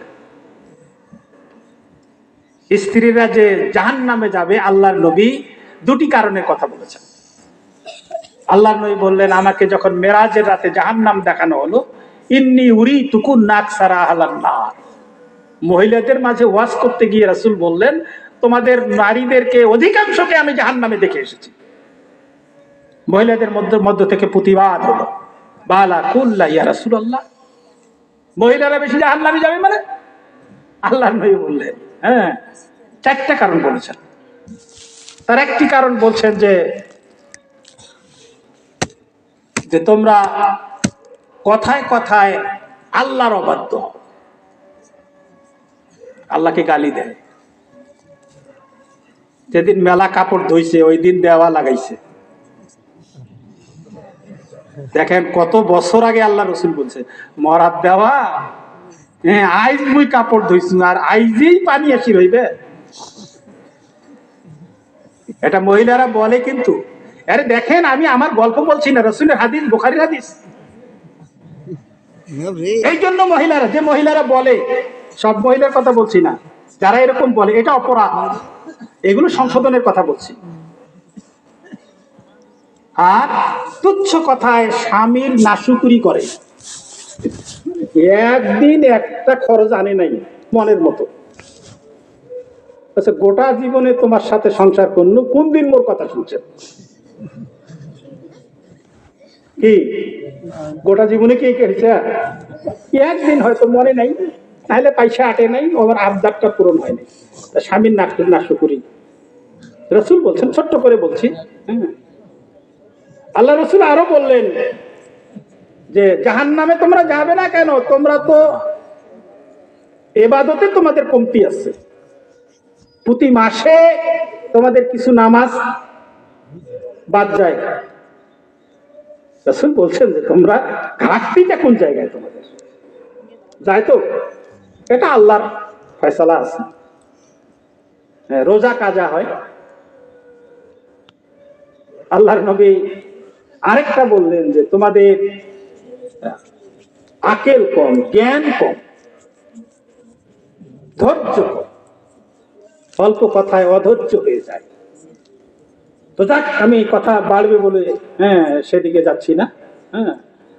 এই জন্য আল্লাহর নবী বললেন যে এগুলো থেকে সতর্ক হওয়ার কথা বললেন। আমি কি কথা বলছিলাম যেন, যে যখন জাহান্নামের মধ্যে স্ত্রীকে খুঁজে পাবে, গিয়ে বলবে মহান রব, তুমি তো কোরআন পড়ার কারণে, কোরআনের খেদমত করার কারণে তুমি যখন জান্নাত দিয়েছো, তো আমার স্ত্রী জাহান্নামে, এখন আমি জান্নাতে, আমার স্ত্রী জাহান্নামে, জান্নাতের মধ্যে সুখ পাওয়া যাবে? অতএব আল্লাহ, তুমি তো, তোমার রাসূল বলছিল জান্নাতি ব্যক্তি নাকি এই আলেম হলে সে 10 জন ব্যক্তিকে সাফায়াতের অনুমতি পায়। ওই যে চেয়ারম্যান মেম্বারেরা কিছু পাওয়ার পায়, ভিজিটি কার্ড পায়, মেম্বার ভাগ পাইছে 3টা, টাকা নিয়ে থুইছে 5 জনের কাছে। কি এখন ভাগ করে দেয়, এই বছর এইটাই নে, এক দিন, পরের বছর আর 2টা। তো জান্নাতি ব্যক্তি যখন পাওয়ার পাবে, তখন প্রথম পাওয়ারে, প্রথম ঝোঁকে আল্লাহর কাছে আবেদন করে নিজের স্ত্রীকে সাফায়াত করে জান্নাতে নিবে। সুবহানাল্লাহ বলবেন না? দুঃখ পরিতাপের বিষয়, আমাদের সমাজের, সমাজ, জাতি, পিতা, ভাই, এমনকি স্ত্রী পর্যন্ত আলেম স্বামী পছন্দ করে না, যে অন্তত ওই দিন, কিয়ামতের দিন জান্নাতে নেওয়ার একটা পাওয়ার পেতে পারে, যদি আল্লাহ তাকে জান্নাতি করে। কি আছে না সমাজের মহিলারা? বাপু কয় যে ওটা মলবি, দাঁড়িয়ে মানুষ একটা ইয়াক দেখ, বিয়ে পাশ ছেলে দেখ, মাও কয় ওই কথা, আর ছেড়ি তো কয়ই, কিন্তু সাফায়াত করে আলেম জান্নাতে নিবে প্রথম কাকে? স্ত্রী, যদি জাহান্নামীও হয়। এরপরে স্বামী স্ত্রী দুইজনে জান্নাতের মধ্যে আনন্দ ভোগ করবে। স্ত্রী কিন্তু খুঁজে ফিরবে, মোর বাপ মাও আছে না নেই, খুঁজবে। বাপ মা হইলে জান্নাতি ব্যক্তির শ্বশুর শাশুড়ি, খুঁজি দেখবে না গোটা জান্নাতে তো মোর বাপ মাও নাই।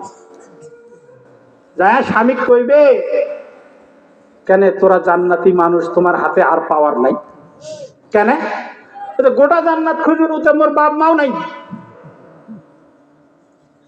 পাওয়ার যদি থাকে তা দেখো কেন? খুঁজি যায় দেখবে যে বাপ মা জান্নাত খুঁজেছে, ওরা কি কারণে যেন জাহান্নামী হয়েছে। ওই যে জাহান্নামের 2টা গুণ নাকি, আমল করেছে, কিন্তু মানুষ কি কয় নামাজ না পড়লে, এই জন্য বেহের বাড়ির যায় ব্যাগ দেখি মসজিদ উঠতেছে। এই ব্যাগ দেখা নামাজ আছে না নাই? আছে। তো এই নামাজ দিয়ে কাম হইবে না। ওই যে মানুষ দেখা কাজ করলে যাবে কোথায়? জাহান্নাম। তো এখন ওই পাওয়ার দিয়ে আল্লাহর কাছে গিয়ে বলবে, মহান রব, আমার শ্বশুর শাশুড়ি নাই, স্ত্রীর মন খারাপ, স্ত্রী খুশি করবার জন্য, স্ত্রী খুশি করার জন্য মিথ্যা কথা বলা যায়, সে অন্য আলোচনা। তাহলে অন্য আলোচনা করিবার হইবে, সেদিকে যাব না। মানে শাড়ি আনছে 2টা, মায়ের তন্নে একটা, বউয়ের তন্নে একটা।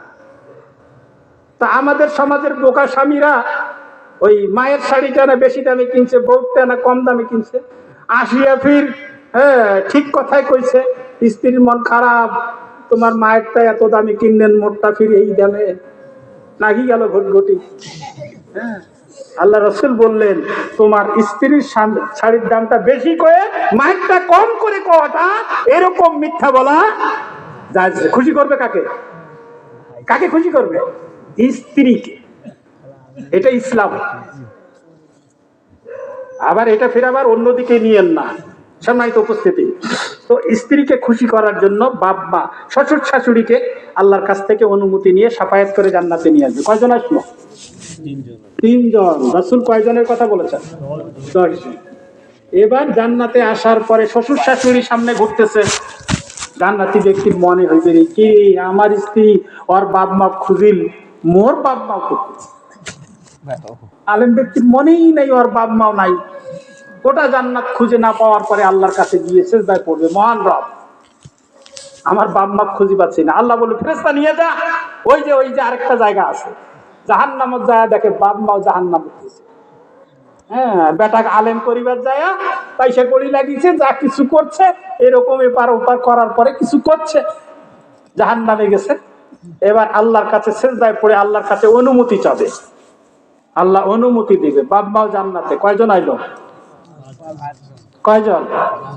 এবার জান্নাতে আসার পরে মাও আসি কইবে বেটা গোটা জান্নাত খুঁজলাম, তোর নানা নানি কেন বানাই? আরে তোর তো মাদ্রাসায় পড়ার ব্যাপারে তোর নানা নানি মুখ কইছিল যে এই বেটাটা অন্তত আলেম বানাও, তামান তো একটি পাঠালু, এইটা অন্তত এই তোর নানা নানির কথা শুনিয়া কিন্তু তোকে হাফিজিয়াত ভর্তি করেছে। কথা তো ঠিক। এই ব্যক্তি আল্লাহর কাছে চলে যাবে, সিজদায় পড়বে, আল্লাহ অনুমতি দেবেন, নানা নানি কি কারণে জাহান্নামে গেছে তাকে সাফায়াত করে জান্নাতে নিয়ে আসবে। কয়জন হইল? 7 জন। এরপরে নানা নাই দেখিয়া এবার বাপের মনে হইবে আরে তোর দাদা দাদিও তো নাই, তো খুঁজবে নাই দাদা দাদি কেন জাহান্নামে গেছে, কেন যেন কোন আমলে। আল্লাহর কাছে সিজদায় পড়বে, মহান রব হ্যাঁ আমার দাদা দাদি। তোমার রাসূল তো 10 জনের কথা বলছে, এ পর্যন্ত 7 পাওয়ার ব্যবহার করছে, আরো তো পাওয়ার আছে। আল্লাহ বলবে যা বান্দা, আমার রাসূল যখন বলছে তো যা, তোকে পাওয়ার দিলাম, তো দাদা দাদি নিয়ে আয়, সাফায়াত করে জান্নাতে নিয়ে আসবে। কয়জন হইল? এখন থাকবে আর একটা উইকেট। কয়টা? 10টা। আরে একটা। এখন খুঁজবে, আল্লাহ পাওয়ার দিছে 10টা, ব্যবহার করলো 9টা, এইটা ফির বাকি থাকে কেন? খুঁজতে থাকবে। দেখো তো জাহান্নামের মধ্যে ওই ব্যক্তিগুলো, যে ব্যক্তিগুলো এই মাদ্রাসা প্রতিষ্ঠার ব্যাপারে ভূমিকা রেখেছিল, জমি দিয়েছিল, আমাদেরকে ভালোবেসেছিল, এইরকম কোন ব্যক্তি এর মধ্যে আছে কিনা? নজরে পড়বে কোন ব্যক্তিকে, আল্লাহর কাছে সিজদায় পড়ে বলবে মহান রব ওই প্রতিষ্ঠানটা যদি না বানাইতো, সেখানে যদি আমাদেরকে থাকার ব্যবস্থা করে না দিত, আমাদের দেখাশোনা যদি না করতো, তাহলে আমরা তো কোরআন শিখতে পারতাম না, আর কোরআন না শিখলে আমলও করতে পারতাম না, জান্নাতেও আমাদের ঠিকানা হতো না। তো যাদের কারণে তুমি দয়া করে জান্নাত দিলে, ওই ব্যক্তির মধ্যে একটা ব্যক্তিকে দেখলাম, আল্লাহ পাওয়ার তো একটা আছে, এটা আর বাকি থাকে কেন? আল্লাহ তুমি অনুমতি দাও। মুহাদ্দিসিন ইকরাম বলছেন আল্লাহ সুবহানাহু ওয়া তাআলা তখন অনুমতি দিবেন, ওই ব্যক্তিকে সাফায়াত করে জান্নাতে নিয়ে আসবে। বলেন সুবহানাল্লাহ। তাহলে জান্নাতে আসার কারণ হলো আলিম। আপনি যদি আপনার ছেলেকে আলিম বানাতে পারেন, হাফেজ বানাতে পারেন, তাকে যদি কারি বানাতে পারেন, আপনি যদি আপনার নাতিকে আলেম বানাতে পারেন, হাফিজ বানাতে পারেন, কারি বানাতে পারেন, আল্লাহর নবী এই জন্য বলছেন কুন মুআল্লিমান আও মুতাআল্লিমান আও মুস্তামিয়ান আও মুহিব্বান ওয়ালা তাকুনু খামিসান। আল্লাহর নবী বললেন তুমি কোরআনের শিক্ষক হও, কারণ পৃথিবীর শ্রেষ্ঠ ব্যক্তি হলো যে কোরআন শিখে এবং শিখায়। ওই প্রেসিডেন্ট প্রধান মানে শ্রেষ্ঠ ব্যক্তি নয়, প্রধানমন্ত্রী শ্রেষ্ঠ ব্যক্তি নয়, এগুলো আমরা মনে করি। এরা কি একজন কাকে সুপারিশ করতে পারবে?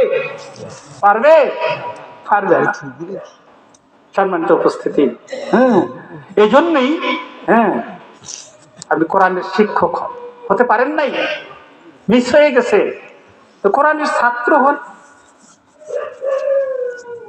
তাও হতে পারেন নাই, বয়স চলে গেছে, মুরব্বী হয়ে গেছেন। আল্লাহর নবী বলেন কোরআন শ্রবণকারী হন। শোনেন তো কোরআন, বসে কান লাগায় শোনেন, মনের কান লাগায় শোনেন, আল্লাহ পিরায় দিবে। তাও সুযোগ হয় নাই, তাও পারেন নাই, সময় জোটে নাই, ব্যস্ততা আপনাকে বাড়ি নিয়ে গেছে, ব্যস্ততা, আত্মীয় আপনাকে বাড়িতে নিয়ে গেছে, আপনি ওখানে বসে শুনতে পারেন নাই। আল্লাহর নবী বললেন, মুহিব্বান, কোরআনকে ভালোবাসো, কোরআনী প্রতিষ্ঠান গড়ার ব্যাপারে সহযোগিতা করো, দান করো, টাকা দাও, জমি দাও, অর্থ দাও, চাউল দাও, ডাল দাও,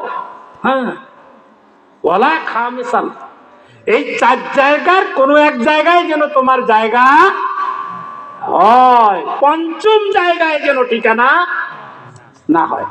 5ম জায়গা কি কোরআনের সাথে না বাইরে? কোরআনের বাইরে। আল্লাহ নবী বললেন, কোরআনের বাইরে থাকো না, 4 জায়গায় কোন জায়গায় তুমি তোমার ঠিকানাটা করে নাও। একান্তই ব্যস্ত হয়ে সময় না পাইলে বাড়ির থেকে টাকা পাঠিয়ে দাও, আসতে পারছো না, বাকিতে দিয়ে দাও, আগামী বছর ইরি উঠলে দেব, আমন উঠলে দেব, এরকম করে হলো বাড়ি থেকে হলো পাঠিয়ে দিয়ে তুমি এই 4র্থ জায়গায় অন্তত তোমার ঠিকানাটা করে নাও। আল্লাহর নবী বলেন, 5ম জায়গায় যেও না। সম্মানিত উপস্থিতি, ওই যে বলছিলাম, আমি আপনি মারা যাব, এই প্রতিষ্ঠান যারা গড়ে গেছে তারা কিন্তু অনেকেই মারা গেছেন, ওদের কবরের সওয়াব যেতেই আছে। আমি আপনি মারা যাব, এই প্রতিষ্ঠান থাকবে, যতদিন থাকবে কিয়ামত পর্যন্ত এই ছাত্ররা কোরআন পড়বে, কোরআন তেলাওয়াত করবে, এর সওয়াব কবরে পৌঁছতেই থাকবে। এগুলো হবে বোনাস আমল।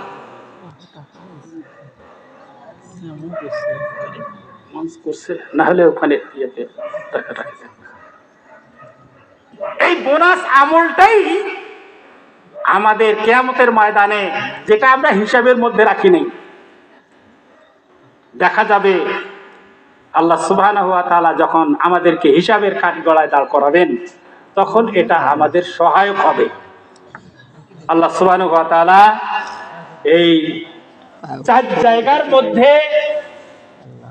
কমপক্ষে কোনো এক জায়গায় যেন আমাদের জায়গা করে দেন, বলে আল্লাহুম্মা আমিন। জি, কিছু কিছু কিছু বাচ্চা কাচ্চাদের পাঠিয়ে দেন না ভিতরে, এখানে মঞ্চটা ওইভাবে করছেন, এগুলো কালেকশনে মঞ্চ বানাতে হয় এমন করে যেন ভিতরে আসতে পারে। আপনারা নগদ না থাকলে বাকিতে লেখাবেন। সম্মানিত উপস্থিতি, আমি কথা বাড়াবো না, আর আমি বলছি যে আজকেই দিতে হবে, এখনই দিতে হবে, এটা আমি বলছি না। আপনাদের সময় সুযোগেও আপনারা দিতে পারবেন, তবে আলোচনার মধ্যে মানুষের মন নরম হয়।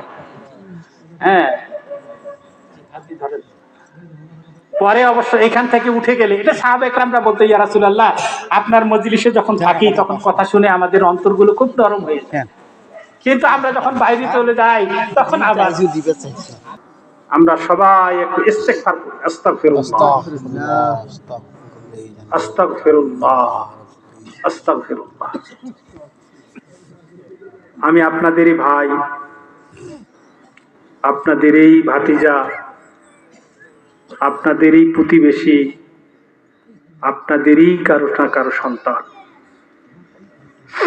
চলার পথে হতে পারে আমার যেভাবে আমি হাঁটছি, অনেকেই দেখে বলছে মৌলভী সাহেব ইনক্রি কেন হাঁটেছে। হয়তো কথা বলছি, কথাতে মনোকষ্ট পেয়েছেন, কোনো ব্যবহারে দুঃখ পেয়েছেন,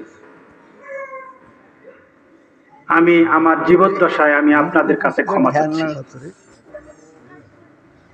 আপনারা ক্ষমা করে দেবেন তো? ক্ষমা করে দিলেন তো? ইনশাআল্লাহ। আমরা ক্ষমা করে দেব। আর শুধু আমাকেই নয়, আল্লাহর কাছে সবচেয়ে পছন্দনীয় আমল হলো পরস্পরকে ক্ষমা করে দেওয়া, সৎ আচরণ করা, ভালো আচরণ করবেন। আল্লাহ সুবহানাহু ওয়া তাআলা কোরআনে কারীমে বলছেন, লা তাস্তাবিল হাসানাতু ওয়ালা সাইয়্যাত ইদফা বিল্লাতী হিয়া আহসান ফাইজাল্লাযী বাইনাকা ওয়া বাইনাহু আদাওয়াতুন কান্নাহু ওয়ালিয়্যুন হামীম। কেউ তোমাকে গালি দিল, তুমি তাকে ভাই বলো, দেখবে তোমার চরম শত্রু চরম বন্ধুতে পরিণত হয়েছে। এই জন্য হলো আল্লাহ ক্ষমাশীল, ক্ষমা করে দেওয়াটাকে ভালো বাসেন। আল্লাহ আল্লাহুম্মা ইন্নাকা আফুব্বুন তুহিব্বুল আফওয়া ফাআফু আন্নি। মা আয়েশা সিদ্দিকা রাদিয়াল্লাহু আনহা আল্লাহ রাসূলকে জিজ্ঞাসা করলেন, ইয়া রাসূলুল্লাহ, আমি যদি কদরের রাত পাই, লাইলাতুল কদর পাই, তো কি করব? আল্লাহর নবী বলেন, এই দোয়া করব, আল্লাহুম্মা ইন্নাকা আফুব্বুন তুহিব্বুল আফওয়া ফাআফু আন্নি। ক্ষমা চাও, ক্ষমা করে দাও। ক্ষমা হলো মহৎ গুণ। এই জন্য আমরা সবাই পরস্পরকে কি করে দেব? কি করে দেব? ক্ষমা করে। আল্লাহ আমাকে ক্ষমা করে দেবেন। যত ক্ষমা করবেন তত ক্ষমা পাবেন। আর যদি ক্ষমা করে না দেন, তো আল্লাহ তখন বলবে, বান্দা তুমি তো তোমার ভাইকে ক্ষমা করো নাই, আমি কেন তোমাকে ক্ষমা করবো? ক্ষমা করলে ক্ষমা পাবেন, ক্ষমা করলে ক্ষমা পাবেন। স্বামী স্ত্রীকে ক্ষমা করবেন, স্ত্রী স্বামীকে ক্ষমা করবেন, পিতা সন্তানকে ক্ষমা করবেন, সন্তান পিতাকে ক্ষমা করবেন, ভাই ভাইকে ক্ষমা করবেন, প্রতিবেশী প্রতিবেশীকে ক্ষমা করবেন। শুধু ক্ষমা, ক্ষমা, ক্ষমা, ক্ষমা। আল্লাহর কাছ থেকে অবারিত ক্ষমা পেতেই থাকবেন। আল্লাহর ক্ষমা ছাড়া জান্নাত পাওয়া যাবে না। আজকের এই বিক্ষিপ্ত আলোচনা, আমি যদিও একটা বিষয়ের উপর কথা বলতে চেয়েছি, তারপরও আমি বলার চেষ্টা করেছি। আমরা আলমে আরওয়ায় ছিলাম, দুনিয়ায় এসেছি কিছু ভালো কাজ করাতে, এর মধ্যে কিছু খারাপ কাজ কিন্তু হয়েই যাবে। এগুলি আল্লাহর কাছে জবাবদিহিতার চেতনা লালন করে তওবা করে আমরা আল্লাহর কাছে ক্ষমাপ্রাপ্ত বান্দা হিসাবে আল্লাহ যেন আমাদের কবুল করে নেয়। আমরা একটা দরুদ ইব্রাহিম, আল্লাহুম্মা সাল্লি আলা মুহাম্মাদ ওয়া আলা আলি মুহাম্মাদ কামা সাল্লাইতা আলা ইব্রাহিম ওয়া আলা আলি ইব্রাহিম ইন্নাকা হামিদুম মাজিদ। আল্লাহুম্মা বারিক আলা মুহাম্মাদ ওয়া আলা আলি মুহাম্মাদ কামা বারাকতা আলা ইব্রাহিম وعلى آل إبراهيم إنك حميد مجيد. اللهم آمين. الله. الحمد لله رب العالمين والعاقبة للمتقين والصلاة والسلام على رسوله محمد وآله وصحبه أجمعين. الله. ربنا ظلمنا أنفسنا وإن لم تغفر لنا وترحمنا لنكونن من الخاسرين. الله. মাবুদ ইলাহি, আমি তোমার গুনাহগার বান্দা। আমরা যারা এখানে বসেছি গুনাহগার বান্দা বান্দি, সন্ধ্যা থেকে শুরু করে মধ্যরাত পর্যন্ত মাবুদ ইলাহি তোমার কোরআন ও তোমার রাসূলের হাদিস থেকে আমরা বিক্ষিপ্ত আলোচনা করেছি। الله. এই আলোচনার মধ্যে যদি ভুল ভ্রান্তি হয়ে থাকে মাবুদ তুমি ক্ষমা করে দিও। الله. আর যে সঠিক আলোচনাগুলো করেছি মাবুদ আমাকে আমল করার তৌফিক দিও, الله. আমাদের সকলকে মেনে চলার তৌফিক দিও। মাবুদ ইলাহি, বিশেষ করে যে প্রতিষ্ঠানগুলো সামনে দাঁড়িয়ে আছে এগুলি তো নেক আমলের প্রতিষ্ঠান। যারা প্রতিষ্ঠা করেছে, যারা জমি দিয়েছে, যারা বুদ্ধি দিয়েছে, যারা অর্থ দিয়েছে, যারা দান ও সদকা করেছে, মাবুদ ইলাহি তাদের নেক মকসদ তুমি পুরা করে দিও। الله. কঠিন মুসিবতের দিনে, কিয়ামতের ময়দানে যখন স্ত্রী থেকে স্বামী পালিয়ে যাবে, স্বামী থেকে স্ত্রী পালিয়ে যাবে, ভাই থেকে ভাই পালিয়ে যাবে, পিতা থেকে সন্তান পালিয়ে যাবে। মাবুদ, কিয়ামতের ময়দানে কেউ যখন কারো কাজে আসবে না, সেদিন তুমি আমাদের এই কর্মগুলো, এই আমলগুলো তুমি নাজাতের ওসিলা বানায় দিও। আল্লাহ মাবুদ এলাহি, আমরা অনেকেই অসুস্থ, তুমি সেপাই কুল্লিয়া দান করো। আমরা অনেকেই রুজির সংকটের মধ্যে রয়েছি, রুজির মধ্যে বরকত দান করো, হালাল রুজি খাওয়ার তৌফিক দাও। আমাদের ছেলে মেয়ে, ভাই বোন, আত্মীয় স্বজন, যুব সমাজ, মাবুদ এলাহি আজকে সামাজিক কারণে অবক্ষয়ের মধ্যে পড়ে গেছে। মাবুদ এলাহি তাদেরকে তুমি তোমার হেদায়েতের পথে নিয়ে নাও। আল্লাহ কয়েকদিনে মাবুদ এলাহি আমরা কয়েকজন ব্যক্তিকে আমরা মদফন করলাম, দাফন করলাম, আমাদের মাঝ থেকে চলে গেল। এমনকি অতীতে আমাদের পিতা মাতা, ভাই বোন, আত্মীয় স্বজন, বন্ধু বান্ধব, মুসলিম নর নারীরা অনেকেই চলে গেছে। মাবুদ এলাহি তাদের কবর আযাব থাকলে কবর আযাব মাফ করে দিও, তাদেরকে ক্ষমা করে দিও। মাবুদ তাদেরকে জান্নাতুল ফেরদাউস দান করো। আজকের এই প্রতিষ্ঠানগুলোকে কেন্দ্র করে মাবুদ এলাহি যারা আজকে দান করেছে, অতীতেও দান করেছে, মাবুদ সকলকে তুমি তাদের যা যা প্রদান করো, তাদেরকে তুমি তাদের নেক মকসুদ পুরা করে দিও। রব্বানা তাকাব্বাল মিন্না ইন্নাকা আনতাস সামিউল আলিম ওয়া তুব আলাইনা ইন্নাকা আনতাত তাওয়াবুর রহিম। সুবহানা রাব্বিকা রাব্বিল ইজ্জাতি আম্মা ইয়াসিফুন। মাবুদ ইলাহি সর্বশেষে আমরা মৃত্যুর কথা স্মরণ আজকে করেছি, আমরা রূহুর কথা স্মরণ করেছি, আমরা জান্নাত জাহান্নামের কথা স্মরণ করেছি। মাবুদ ইলাহি আমরা জাহান্নাম থেকে নাজাত চাই, আমরা তো জান্নাতে যেতে চাই। মাবুদ ইলাহি যে পথে আমরা জান্নাত যেতে পারবো, এই কোরআনের পথের পথিক তুমি আমাদেরকে বানায় দিও। সুবহানা রাব্বিকা রাব্বিল ইজ্জাতি আম্মা ইয়াসিফুন ওয়া সালামুন আলাল মুরসালিন আলহামদুলিল্লাহি রাব্বিল আলামিন। আসসালামু আলাইকুম ওয়া রাহমাতুল্লাহি ওয়া বারাকাতুহু।